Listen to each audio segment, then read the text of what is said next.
Hello everyone, welcome to Podar Commerce academy.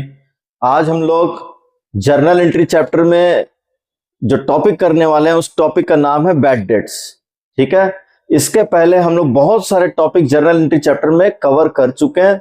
अगर आप वो वीडियोस देखना चाहते हैं तो चैनल के प्लेलिस्ट में जाकर आप वो वीडियोस देख सकते हैं। ठीक है, तो आज हम लोग करेंगे बैड डेट्स को और बैड डेट से रिलेटेड एक प्रैक्टिकल क्वेश्चन भी बनाएंगे, जिससे कि पूरा का पूरा बैड डेट से रिलेटेड जो भी कॉन्सेप्ट है आपका वो एक ही क्लास में एक ही वीडियो में आपका कंप्लीट हो जाएगा। तो पूरे ध्यान से देखिए, पूरे वीडियो को देखिए। चलिए जल्दी से स्टार्ट करते हैं हम लोग जर्नल एंट्री में बैड डेट्स टॉपिक। ये है हमारा बैड डेट्स का आज का टॉपिक। देखिए, बैड डेट्स का क्या मतलब होता है। हम लोग जब भी बिजनेस करते हैं तो हम लोग बिजनेस में कैश में भी काम करते हैं और क्रेडिट में भी काम करते हैं, यानी कि हम अपने कस्टमर्स को कैश में भी सामान यानी गुड्स सेल करते हैं और क्रेडिट यानी कि उधार में भी गुड्स सेल करते हैं।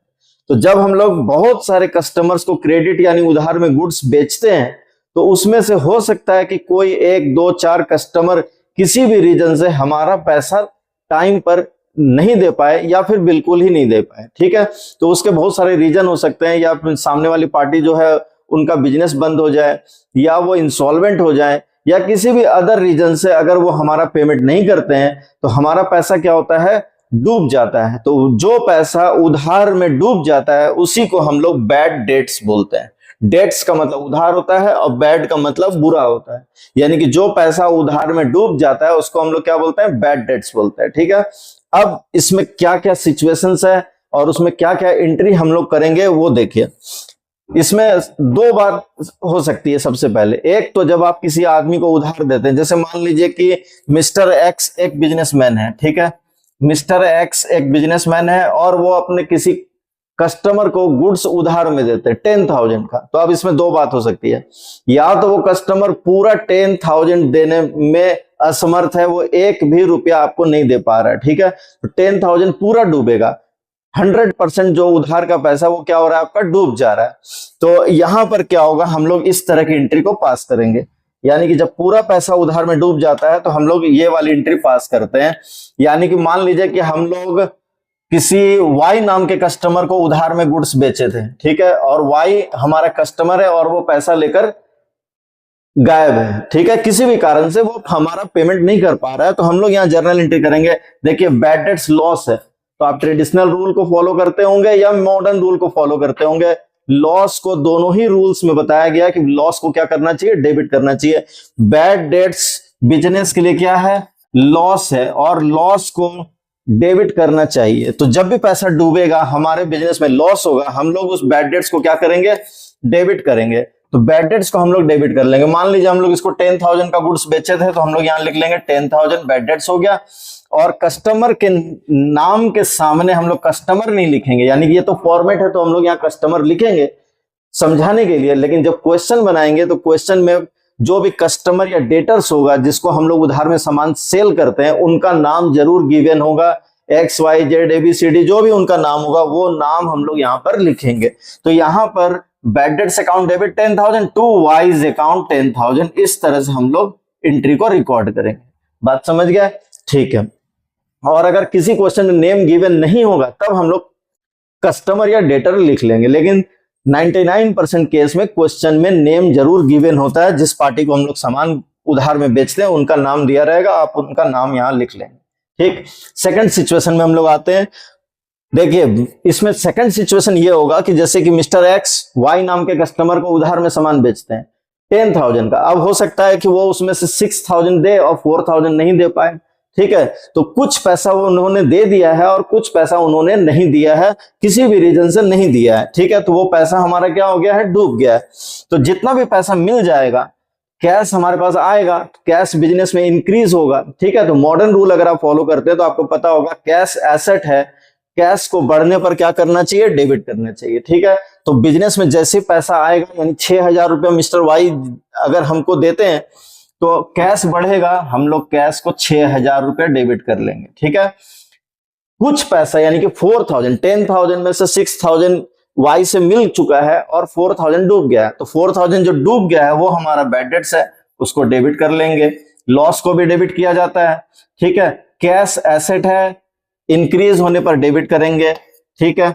बैड डेट्स लॉस है, इसको भी क्या करेंगे, डेबिट करेंगे, ठीक है। और ये जो कस्टमर है, यानी कि कस्टमर की जगह हम लोग क्या लिखेंगे, वाइज अकाउंट लिख लेंगे, ठीक है। वाई का अकाउंट क्रेडिट कर लेंगे, और नेम गिवन नहीं होगा तब कस्टमर या डेटर लिख लेंगे, ठीक। तो दो सिचुएशन हम लोग देख चुके हैं। एक में होता है कि पूरा पैसा जितना भी हम लोग उधार में बेचते हैं पूरा पैसा डूब जाता है, पूरा पैसा डूब जाएगा, इस तरह की एंट्री पास कर लेंगे। पार्ट पेमेंट मिलेगा, कुछ पैसा मिलेगा, कुछ पैसा डूब जाएगा, तो इस तरह की एंट्री कर लेंगे, ठीक। अब कभी कभी क्या होता है कि डूबा हुआ पैसा वापस भी मिल जाता है, यानी कि मिस्टर वाई इनका पैसा लेकर गायब था, ठीक है। 1 साल 2 साल के बाद इनके पास अगर ऐसी सिचुएशन है कि इनके पास पैसा है और ये देने में कैपेबल है, तो ये क्या करेंगे, आके इनका पैसा दे देंगे। तो जब डूबा हुआ पैसा फ्यूचर में कभी बाद में वसूल हो जाता है, रिकवर हो जाता है, तो हम लोग इस तरह की जर्नल एंट्री पास करते हैं, ठीक है। कैश हमारे पास आएगा, मान लो डूबा हुआ पैसा 1 साल के बाद मिलता है, 2 साल के बाद मिलता है, तो कैश आएगा। कैश बिजनेस में आएगा बोलिए या बढ़ेगा बोलिए, कैश इंक्रीज होगा, तो मॉडर्न रूल का कहना है कैश बढ़ेगा तो कैश को क्या कर लो, डेबिट। मान लो ये पैसा डूब गया था 4000, 2 साल के बाद मिल गया, मान लेते हैं, क्वेश्चन तो आप बनाएंगे तो आपको जो भी अमाउंट होगा दिया रहेगा, तो 4000 आया कैश अकाउंट डेबिट। अब ये पैसा डूबा हुआ पैसा जिसको हम लोग लॉस समझ के लॉस में लिख कर भूल चुके थे, वो पैसा बाद में मिला, तो ये हमारे लिए क्या होगा, इनकम होगा। इनकम को क्या करना चाहिए, क्रेडिट करना चाहिए। इस इनकम का क्या नाम होगा, तो इस इनकम का नाम देंगे बैड डेट्स रिकवर्ड अकाउंट, ठीक है। इनकम को क्रेडिट करना चाहिए, इनकम को क्रेडिट कर लेंगे। कैश इंक्रीज हो रहा है, कैश को डेबिट कर लेंगे, यानी कि पैसा बाद में रिकवर अगर होता है तो इस तरह की एंट्री पास कर लेंगे, ठीक है। फिर से एक बार फटाफट से हम लोग बात कर लेते हैं। पूरा फुल अमाउंट, जो डेट्स का पूरा अमाउंट डूब जाएगा, इस तरह की एंट्री पास कर लेंगे। कुछ पैसा मिलेगा, कुछ पैसा डूब जाएगा, इस तरह की एंट्री पास कर लेंगे। फ्यूचर में कभी पैसा रिकवर हो जाएगा, इस तरह की एंट्री पास कर लेंगे, ठीक है।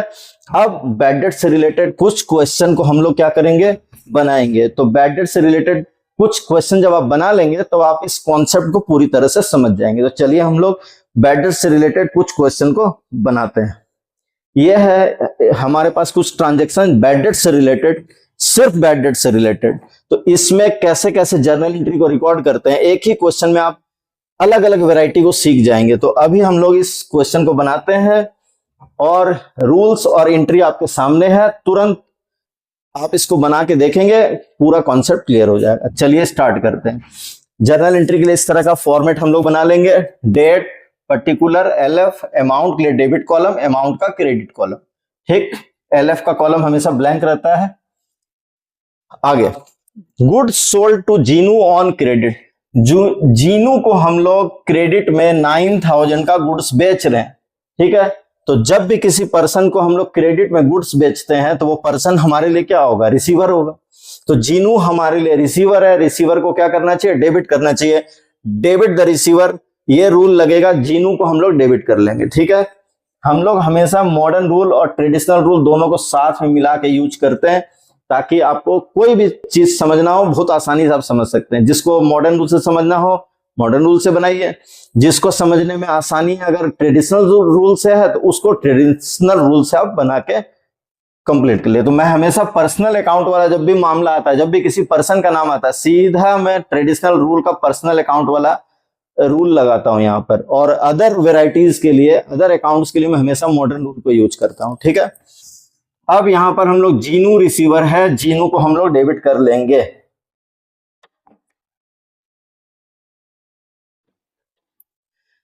Jinu account debit. अब सेल्स हमारे लिए इनकम है, इनकम को क्रेडिट करना चाहिए, सेल्स को हम लोग क्रेडिट कर लेंगे। नरेशन लिख लेंगे, being goods sold to Jinu on credit 9000, credit में भी 9000, ठीक है। ये हमारा एक ट्रांजैक्शन हो गया। सेकंड ट्रांजैक्शन की तरफ चलेंगे। सेकंड ट्रांजैक्शन में चलिए, देखिए, Jinu become insolvent and nothing is recoverable from him. Jinu दिवालिया हो चुका है, दिवालिया हो चुका है, इंसॉल्वेंट हो चुका है का मतलब जब भी कोई पर्सन, ऐसा पर्सन जिसके पास एसेट्स कम हो और लायबिलिटीज ज्यादा हो जाए, यानी मार्केट से उन्होंने उधार बहुत ज्यादा ले लिया है, ठीक है, लोन क्रेडिटर से उधार, मार्केट का उधार और कर्ज लोन उनके पास ज्यादा है, एसेट कम है, तो ऐसा आदमी क्या होता है, इंसॉल्वेंट बोला जाता है। ठीक है, तो ये इनके पास एसेट कम है, यानी कि अपना डेट्स जो है वो पे करने में ये क्या है, असमर्थ है। ठीक है, तो जीनू इंसॉल्वेंट है और उनसे कुछ भी नहीं मिल पाएगा, यानी कि जो भी हम लोगों ने उनको उधार में सामान बेचा था वो पूरा 9,000 क्या होगा, डूब जाएगा। ठीक है, तो 9,000 डूब जाएगा, 100% बैड डेट्स हो जा रहा है, फुल अमाउंट बैड डेट्स हो जा रहा है। आपको एंट्री मालूम है, फुल अमाउंट बैड डेट्स होने पर कौन सी एंट्री करेंगे, ये एंट्री करेंगे, bad debts account debit to Jinu's account. ठीक है, 9,000 जीनू का पूरा पैसा डूब जा रहा है, हम लोग उसको बैड डेट्स में लिख लेंगे, bad debts account debit to Jinu's account, पूरा पैसा गया पानी में। Being amount receivable from Jinu now recorded as bad debts, ऐसा नरेशन हम लोग लिख लेंगे, या written off as bad debts. ठीक है, third number transaction, amount due from Meenu is irrecoverable. Meenu नाम के पर्सन से हम लोगों को 5,000 लेना था और ये पैसा भी इरिकवरेबल है, वसूल होने लायक नहीं है, पूरा 5,000 फुल बैड डेट्स हो गया। इस बार फिर से एक बार, तो फिर से बैड डेट्स हुआ है, तो फिर से वही एंट्री होगा, bad debts account debit, bad debts account debit to Meenu's account. कितना अमाउंट था भैया, 5,000, 5,000 क्रेडिट में भी 5,000। ठीक है, ट्रांजैक्शन नंबर 4 में चलेंगे। देखिए, receive 2,000 from Seenu of a bad debts written off last year. Seenu नाम के पर्सन से हम लोगों को 2,000 लेना था, लास्ट ईयर ये पैसा नहीं मिल रहा था, उम्मीद खत्म हो चुकी थी, हम लोग इस अमाउंट को 2,000 को बैड डेट्स में लिखकर, लॉस में लिखकर भूल चुके थे। ठीक है, और आज ये 2,000 रुपया क्या हो गया है, रिकवर हो गया, यानी बैड डेट्स रिकवर हो गया, डूबा हुआ पैसा फिर से मिल चुका है। डूबा हुआ पैसा मिलेगा तो इस तरह की एंट्री पास करेंगे, cash account debit to bad debts recovered account. ठीक है, cash account debit to bad debts recovered account, कितना अमाउंट है, 2,000। Cash account debit to bad debts recovered account, cash account debit to bad debts recovered account, 2,000 2,000।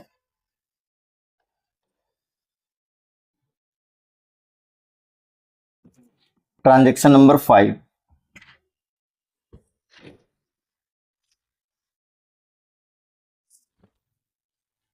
Transaction number 5,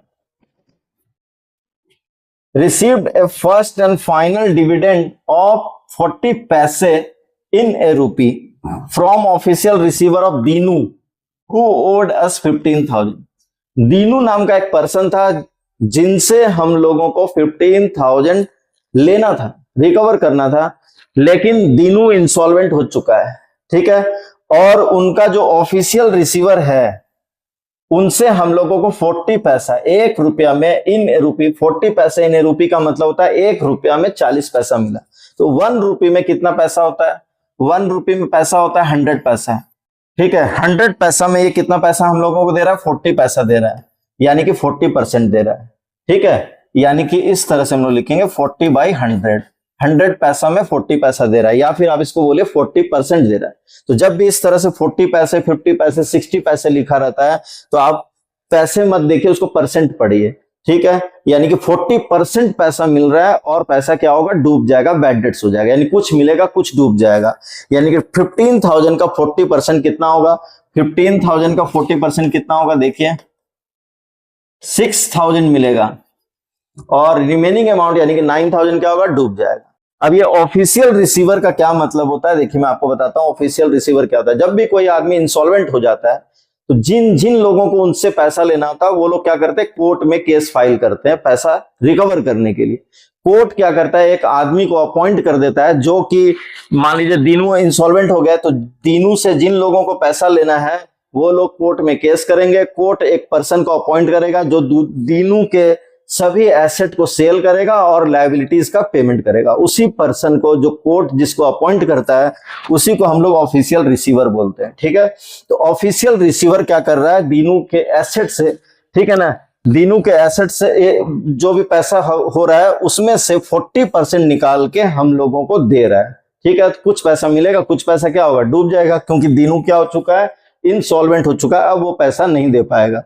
तो दीनू हम लोगों को 6000 दे रहा है और 9000 क्या हो रहा है, डूब जा रहा है। पार्ट पेमेंट वाला केस है ये भी। तो जितना पैसा मिल जाएगा, कैश बिजनेस में बढ़ेगा। मॉडर्न रूल का कहना है कैश आता है या कैश बढ़ता है बिजनेस में तो उसको डेबिट कर लो। लॉस अगर होता है यानी बढ़ता है तो लॉस को भी क्या कर लो, डेबिट कर लो। Cash account debit, bad debts account debit. Cash कितना मिल रहा है, 6000, बैड डेट्स कितना हो रहा है, 9000। टू दीनूज अकाउंट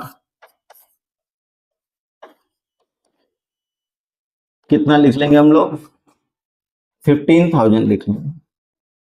ठीक है, ये कंप्लीट हमारा क्वेश्चन बन गया। यानी कि बैड डेट से रिलेटेड जितने भी वैरायटी के क्वेश्चन थे सब आपने एक ही वीडियो में, एक ही लेक्चर में कंप्लीट कर लिया। ठीक है, आप इसको नोट करिए। फिर भी अगर आपको कोई भी डाउट्स बैड डेट टॉपिक से रिलेटेड अगर लगता है कि आपको कोई डाउट्स है, कुछ पूछने का मन है, तो आप कमेंट सेक्शन में कमेंट कर सकते हैं। जो भी डाउट्स होंगे मैं उनको नेक्स्ट वीडियो में जरूर आपको बताऊंगा। ठीक है, तो मिलते हैं नेक्स्ट क्लास में। Thank you very much.